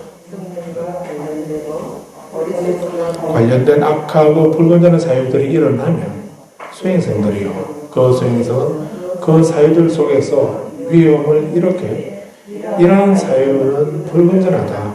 이러한 사유는 비난받을 만하다. 고통을 유발한다라고 성찰해 보아야 한다. 그가 이러한 사유 속에서 위험을 성찰하면 탐욕과 관련되고 성능과 관련되고 어리석음과 관련된 악하고 불건전한 사유들은 버려지고 사라진다. 그것들이 버려지면 안으로 마음이 확립되고 가라앉고 통일되고 집중된다. 수행성들이 마치 젊고 생기 발랄하고 장식을 좋아하는 남자나 여자에게 뱀의 사체나 개의 사체나 사람의 사체를 목에 걸어주면 놀라고 지옥스러워하고 혐오하는 것처럼 수행성들이요. 이같이 그 수행성은 그 인상과는 다른 선하고 건전한 어떤 인상에 관련된 정신활동을 일으켰으나 여전히 자신에게 탐욕과 관련되고 성냄과 관련되고 어리석음과 관련된 악하고 불건전한 사유들이 일어나는 수행성들이요. 그 수행성은 그 사유들 속에서 위험을 일으키 이러한 사유는 불건전하다. 이러한 사유는 비난받을 만하다. 이러한 사유는 고통을 유발한다 라고 성찰해 보아야 한다. 그가 이러한 사유 속에서 위험을 성찰하면 성냄과 관련되고 어리석음과 관련된 악하고 불건전한 사유들은 버려지고 사라진다. 그것들이 버려지면 안으로 마음이 확립되고 가라앉고 통일되고 집중된다 라고 했습니다. 네, 두 번째 방법은 이러한 사유는 불건전하다. 이러한 사유는 비난받을 만하다. 이러한 사유는 이런 생각은 고통을 유발한다 라고 성찰해 봐야 된다 라고 했습니다. 어떤 생각이 일어나게 되면 이런 생각이 일어날 만하지 뭐. 이거는 이 정도는 괜찮아. 그럼 좋게 봐주라 그러면 좋게 봐줄 거리가 있어야 보지. 하는 꼴도 보기 싫은데 무슨 좋은 말을 하고 좋은 생각을 하냐고. 우리는 그렇게 생각하잖아요. 그렇게 하면 안 된다는 거예요. 그런 나에게 악하고 불건전한 그런 욕심이 일어나거나 화가 일어나거나 어리석음이 일어나게 되면 그거를 없앨 수 있는 그 대치법을 생각해야지. 그런 마음이 일어나는데 그거를 상대방에게 원인을 되돌리게 되면은 그 문제는 해결되지 않으면서 더 깊어질 다른 해결 방법이 없죠.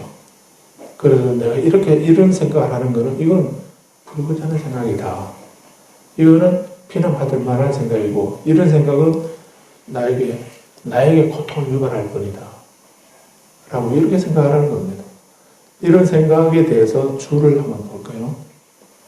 162번 주 밑에 보면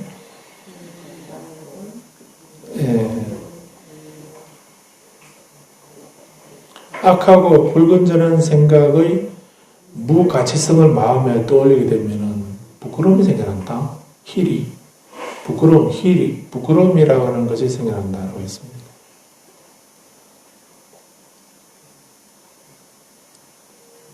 그 다음에 악하고 불건전한 생각의 그 위험과 재난을 생각하게 되면 창피함이 생겨난다. 부끄러움. 내 스스로 내 자신에게는 부끄러움이 일어나고 다른 사람에게 창피한 것.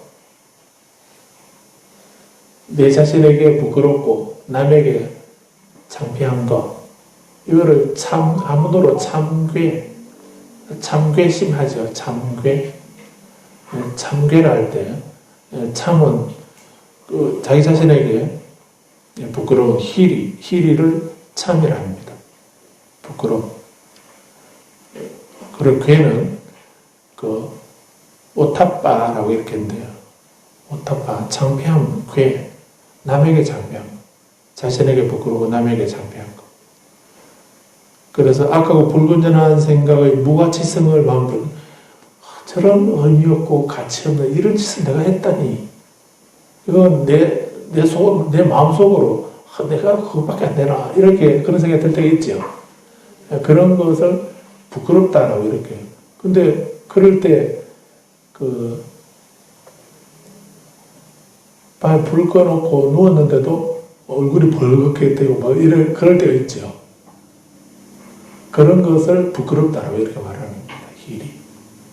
내 자신에게 내가 그것밖에 안 되는가 라고 하는 이런 생각. 저런 부정한 거, 저렇게 무상한 거를 내가 거기에 매달려서 저거를 얻으려고, 저거를 획득하려고, 그걸 지키려고 그렇게 애를 썼다니. 이렇게. 그런 생각을 떠올리게 되면은 부끄러움이 생겨난다 하는 것이고요. 아까 그 불건전한 것 생각이 위험과 재난을 생각하게 되면 무가치성, 가치 없는 것, 아무 가치 없는 그런 거에 대해서 내가 욕심내고 화를 냈다니 이 생각에 부끄러움이 일어나고 그런 생각의 위험과 재난을 생각하게 되면 창피함이 생겨난다라고 이렇게 보겠습니다. 부끄러움과 창피함 이런 생각 어느 정도 해야 되는가? 아까 불건전하다, 비난받을 만하다, 고통을 유발한다 이런 생각을 하면서 나에게 고통을 유발하는 이런 생각을 내가 왜 하지? 이런 식으로 해서 그 생각을 하지 않도록 하라는 이런 얘기죠. 어느 정도로 싫어하는 마음을 내야 되는가? 아주 징그러운 비유를 들고 계시는데 젊고 생기 발랄하고 장식을 좋아하는 남자는 여자에게 뱀의 사체는 살아있는 것만 해도 그렇거든요. 그런데 그 뱀의 사체나 개의 사체나 사람의 사체를 목에 걸어주게 되면 놀라고 치욕스러워하고 혐오하고 난리에다 법석을 들게 되겠죠. 그래 기절할 만큼 놀라고 싫어하고 혐오하고 이렇게 하는 것처럼 생각을 하는 이런 사유, 이런 욕심을 갖는 거, 이런 거에 화를 내는 거, 이런 데 대해서 내가 판단을 흐려지는 거, 이거는 정말 지옥스럽고 혐오하고 창피한 일이다. 부끄러운 일이고 창피한 일이다. 라고 하는 이런 생각. 그런 생각이 일어나겠습니까? 지가 그런데 내가 어떻게 하라고? 그런 식으로 하게 되면 그 생각이 안 버려지게 되겠죠. 근데 그런 거에 대한 무가치성을 생각하고 그렇게 함으로 해서 내게 돌아오는 그 재난과 고난 이런 거를 생각하게 되면 부끄러움과 창피함 이런 생각이 참괴심이 일어나게 된다는 것이고 사실은 우리가 사람이 사람답게 하는 가장 큰 힘이 뭡니까? 우리 불자뿐만 아니라 우리 사람들이 인간답게 하는 사람답게 하는 불자답게 해주는 가장 큰 힘이 바로 창피할 줄 알고 부끄러워할 줄 알고 창피할 줄 아는 거라고 했습니다. 참괴심이라 했습니다. 그 나 자신에게죠. 자비는 누구에게? 자비는 이타적이지 않습니까? 다른 사람에게 자애와 연민의 마음을 베푸는 거지만 부끄러워하고 창피하는 것은 내 거잖아요. 난 내면적으로 내 스스로 내 자신에게 내가 부끄러워하고 내가 창피해하는 거죠. 다른 사람하고는 상관없지요. 다른 사람에게는 다른 사람은 좀 부끄러워할 줄 알아라 이렇게 말하는 건 좀 이상하죠.